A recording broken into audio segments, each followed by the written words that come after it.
helps if I talk in the mic. Good morning. So glad that you're with us today. Welcome back. When you see this on Instagram, there might be a reel.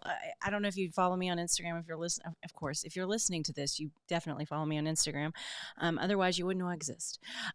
So when you see me, I've got on new glasses, and you could very well see this whole Bible study in entirety at some point on YouTube, because I am slow to not proofread. That's what you do when you write. It's editing. I'm slow to look at, and I'm not editing, but someone else is, and I'm slow to get back to them because I really think I'm afraid. I was talking to Jim this morning, and I was like, "Hey, I gotta go," and he was like, "Why? What are you doing?" I was like, "Well, I've gotta putting on my makeup," and he was like, "Where are you going?" Isn't that sad that he thinks I have to be going somewhere? And I said, "Well, I'm going to go record today." He goes, "Yeah, because somebody asked for you to get a camera." It was him. It was Jim. It was Jim that wanted me to do this on video. And that's sweet, isn't it? He just wants to see my face. Because he is a big fan. So let's just jump right back into it. Thank you for letting me have those editorial notes and to introduce you to my new glasses in memory and in honor of Iris Apfel. So if you don't know who she is, look her up, because we're not going to get into that. Okay, so we've been in Matthew now for long time, and last time we talked about Jesus feeding the 5,000 and what a miracle that was, right? Fantastic. Woo! It's so great. Now, the very next thing that happens is Jesus tells, huge crowd. John tells it, the Gospel of John tells it a little bit differently, because they're like, they were so excited about all this that, and just of seeing this miracle and being fed, and then listening to the message and the teaching, I guess just the teaching that Jesus was giving to this crowd. They were all excited and they were ready to make him a king. It's how John tells it. Matthew doesn't go into that detail. Matthew says, he sent the disciples on their way, like, go get in a boat, go to the other side. I want you to go on. So the disciples have left. They've gotten in a boat. Jesus disperses the crowd, and then he goes up a little bit. I guess does it say a mountain? Yeah. Well, he sent the crowds away. After he sent the crowds away, he went up on the mountain by himself to pray. So he's going to spend some time with his Father, and he's going to spend some time, I guess, in some reflection and just doing what Jesus does. Well, who knows what they did in those what the Trinity did in those private moments, right? So, but he goes and he makes a point to do that, and we see this in several places where he's drawn away from the group and gone to pray and meditate, I guess. Is that an okay word to use with Jesus, that he was meditating? I think it's okay. I think it's going to be all right. So he goes away and he goes and spends some time on this. And so he's gone a long time. And I guess at this point, are the disciples really kind of be like, oh, well, we're not going to worry about when we're going to catch up with him. He'll find us. He's already proven several times that he can do, wow, some pretty amazing things, right? So they're in the boat, and we've discussed this before. I think it was in chapter 8 is where we see where Jesus calms the storm on the Sea of Galilee. And the thing about the Sea of Galilee is it is surrounded by these, it's got hills and there's valleys, and it's what did I read, that it is like 690 feet. How about that? Recall, below sea level, and then the mountains around it are, I want to say that one of them is like, I can't remember where I read this note, but it's like, it's a good bit. It's not 10,000 feet, but it's close to that. And so that creates just kind of, I guess, like a wind tunnel kind of thing. So that it is very common for storms and winds to get just blown up right over there on the lake. And so this was a wind and a wave event, and remember, it's called the Sea of Galilee, but it's really a big lake. Okay. And so shouldn't be waves. Okay. Just keep that in mind, but there are, okay, because of these weather occurrences that they have. So there's some wind going on. So Jesus finishes up his conversation with God, finishes up his time alone, just, recuperating, just getting his mind settled, right? And he heads out to the boat. How, you ask? Oh, like Jesus does, just walks on water. He just walks out to meet him. And they see him coming. And the thing is, it says fourth watch. So that's typically between 3 and 6 a.m. So this is middle of the night. It's dark, okay? And he is coming, and the disciples see him. So there was enough wind and waves that they weren't sleeping.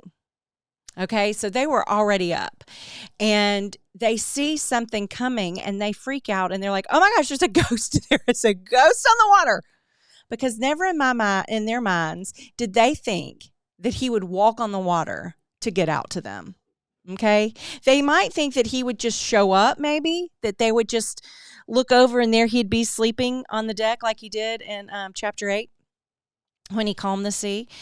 So they look out and they say, it's a ghost coming. And Jesus hears them and he says, don't be afraid. It's me. It's me, guys. It's me. And they immediately know that he's Jesus. Okay. They recognize his voice.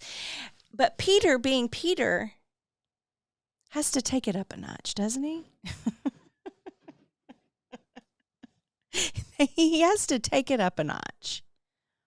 And he says, Lord, if it's you, tell me to walk out to you. And Jesus says, all right, come on. Come on out. And Peter, I can't even imagine this. I don't like water. I really don't like, I mean, I love to look at it. I like to be around it. I like to be water adjacent. I don't want to be on it or in it, other than to maybe cool off a little bit when it's hot in the summer, right? So I can't even wrap my mind around, because boats, it's not really, because when we went to Israel in 2019, we went out on the Sea of Galilee in a boat. And I was very afraid, because I was so afraid that I was going to get seasick. And you're like, if you're with all these people, if you're, you've got, our tour group had like 40 something, almost 50 folks. And there were other people on this boat as well. And they say it was like what Jesus was in. I don't like what they would have used. I guess it's supposed to be a historically accurate boat. But it's not like it sits right on the water. So there's going to be it's not like you just kind of open a door and step out. There's got to be a moment where he has to either jump or just kind of sit on the side and slide down. Can you imagine? Can you imagine having to do that? I don't know if I could have gotten out of the boat. And I like to think that I really identify with Peter, because he's, someone said he was middle child. I don't think that he was, because I'm not a middle child. And I'm an only child and then an oldest child. So I would say that I'm mostly, and that doesn't matter. And the reason that I identify with Peter, I don't think he's the middle child. I think he's a people pleaser. And I also think he's so passionate, and that he's like, whatever the right answer is, I want to give it. And, call on me. He wants to be teacher's pet. He wants to be teacher's pet. He wants to be the one talking and doing and just saying, look how good I am, okay? And he's also so passionate, and he loves with his whole entire heart, okay? So Peter takes this leap of faith, literally, and gets out of the boat. Now, my question is, was it solid? Did he slip at all? Did he, did his feet go under? Did the hem of his tunic get wet? These are the things that I'm thinking of. I mean, did he have on his sandals? Did they take their shoes off when they got in the boat? Did it go over the top of his feet? These are the things that I want to know about, because because there are so many, I mean, this could immediately have gone wrong. See, now I'm really going down. Oh my gosh. Now I mean, my heart's racing a little bit and I might be sweating. Because when he gets down, so if he got off the boat and his feet went under a little, I mean, that to me would have been like, oh gosh, it's not working. Or when you get down and you hit and you don't sink even a little bit, if it doesn't even give a little bit, oh my gosh, here we go. Oh. So whatever happens, Peter keeps it together and he starts walking to Jesus. He's walking to Jesus on water. I mean, this feels like a made-up story. This feels like something, it just feels like what? And what were the rest of the disciples doing? What did they think was going to happen? Wouldn't you have loved to have been there? Like, I hope when we get to heaven that there's going to be like a greatest hits kind of thing where you can go in and you can say, hey, that they'll do these movie nights and you can go in and you can watch these things back. And then you can say, okay, I need to know who are the disciples? I need everybody to give me their account of how they felt about this. I need to know. I mean, Jesus, what were you thinking when Peter stepped out of the boat? I mean, I know that Jesus knew that Peter was going to say that, knew that Peter was going to get out, knew what was going to happen, and he lets Peter have this. I mean, he knows. And was he tickled? Was he like, okay, Peter, hop out? Oh, he did it. What I just want to know the play-by-play here because Peter is walking out and we don't know what happened. I think that there's an event, that there has to be something that kind of gets his attention, that I've heard it said in numerous sermons that it's when Peter takes his eyes off Jesus. So something must have happened. Was it a big wave? And because here's the other thing, he steps out and I think can y'all tell I'm wound up? I think when we think about this story and we think about Jesus walking on the water towards the boat, I think in my mind at least, I picture this smooth surface that he's walking across. I'm not thinking about hair blowing, about his tunic maybe billowing out a little bit. I'm not thinking about that. I'm not thinking about water sloshing around. And I do feel like, Jesus has probably stayed dry the whole time wherever the water was. Or, I mean, because it says it doesn't say that it had stopped. It says that Jesus is walking out and that Peter, here's what it says, that Peter got out of the boat and walked on the water and came toward Jesus. But seeing the wind, he became frightened and he started to sink and beginning to sink. So it wasn't like it had stopped. The faith, even for a little bit that Peter had, to see the what's going on, the wind and the waves, and to kind of not be. I mean, I know that he had to be pretty sure that it was Jesus, right? But was he trying to one up everyone else? I mean, then it gets a little. What were your motives there, Peter? But something happens. I mean, was it a wave that hit him? Did a wave come and get his tunic wet? Did a gust about blow him over? What happened that Peter all of a sudden went, oh my gosh, I'm on water. Oh my gosh, I'm walking on water. Oh, the wind. Oh, and he took his eyes off Jesus and he got afraid. Something drew his focus. And Jesus says to him, he first says to Jesus, Lord, help me. It says, Lord, save me. It's even better. Lord, save me. I'm about to drown. Peter probably knows how to swim, right? He's a fisherman. That's what he did before. That's what he would go back and do again. That's what he's done, along the way, I'm sure, to help feed his Jesus and his friends, right? So at some point, he got distracted, he got afraid, but he still said, Lord, save me. And Jesus reaches out and brings him back up and said, why did you doubt? Oh, ye of little faith. Why did you doubt?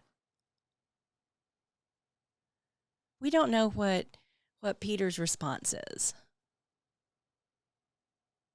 And then they walk together to the boat. Can you imagine being on the Sea of Galilee, standing on the water with Jesus, who has just reached out, and grabbed you and pulled you up? In my mind, there's still some contact there, right? Like maybe it's an elbow. In my mind, for just whatever reason, I'm just picturing Jesus just kind of having his hand on Peter's elbow. Because they didn't magic back in the boat. They had to keep walking to climb back in. What?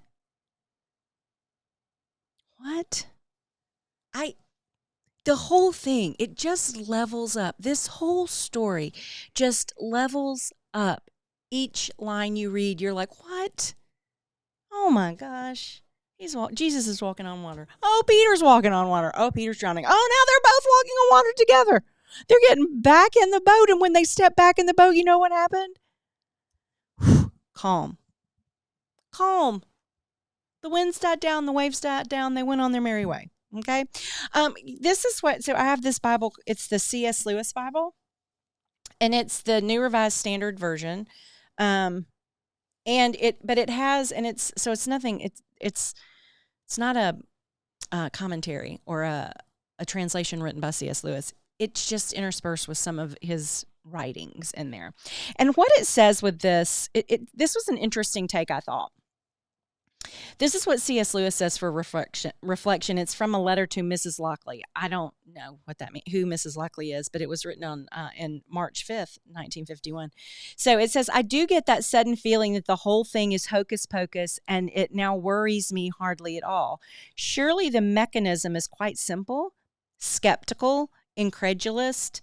Materialistic ruts have been deeply engraved in our thought, perhaps even in our physical brains by all of our earlier lives. At the slightest jerk, our thought will flow down those old ruts. And notice when the jerks come, usually at the precise moment when we might receive grace. And if you were a devil, would you not give the jerk just at those moments? I think that all Christians have found that he is very active near the altar, he being the devil, or on the eve of conversion. Worldly anxieties, physical discomforts, lascivious fancies, doubt are often poured in at such junctures, but the grace is not frustrated. One gets more by pressing steadily on through these interruptions than on occasions when all goes smoothly. I mean, yeah. Yeah, C.S. Lewis. Yeah. I mean, Peter's just, number one, they've just witnessed a huge miracle with Jesus just feeding 10,000 at least people. Now they're on a boat. They're waiting for him to get there. They thought he might meet him on the other side. And then they look up and he's walking on the water. Peter actually walks on the water a little bit before he loses it. And so that's what C.S. Lewis is saying. He's saying that in that moment where Peter is having this gigantic moment in his faith, something happens that just snaps him out of it and he gets afraid again. But the grace is still there. Jesus is still there.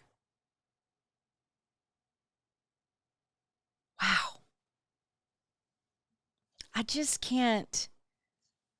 And then I wrote in my Bible at this, I don't know when I wrote this or who said it.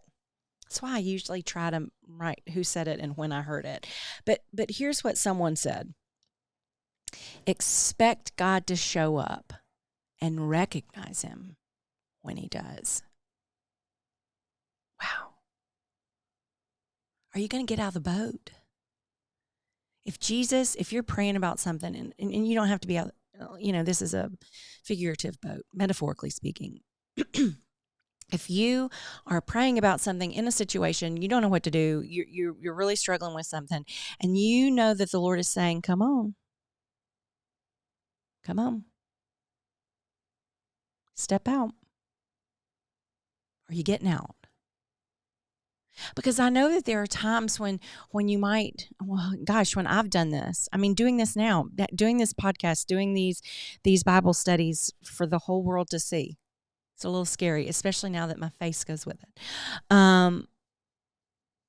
It where you're on this, you're on your path. You've walked in faith. You're being obedient to what you feel like you're being called to do, and yet in those moments where you just go, oh gosh, why? What's happened? Oh gosh, or this didn't quite work out. This wasn't received well. This isn't like I thought it was going to be. And we have that moment like Peter where we start to sink, and then there Jesus is. Are you getting out of the boat? Are you stepping out of the boat? Are you sinking when you get out? I think it's okay that you are. And I don't think that Jesus says to Peter in a tone of, what happened to your faith, buddy? I don't think he's irritated. I think that he's like, what happened? What made you freak out here? So we have to have some self-reflection a little bit here. What's going to make you sink? What's going to pull your focus? What's going to take your eyes off of Jesus? And how do you correct it? And what is your first response? Save me, Lord. Lord, help me. We got to be like Peter here. We got to be willing to get out of the boat. We have to be willing to, when we do sink, to call on him for help.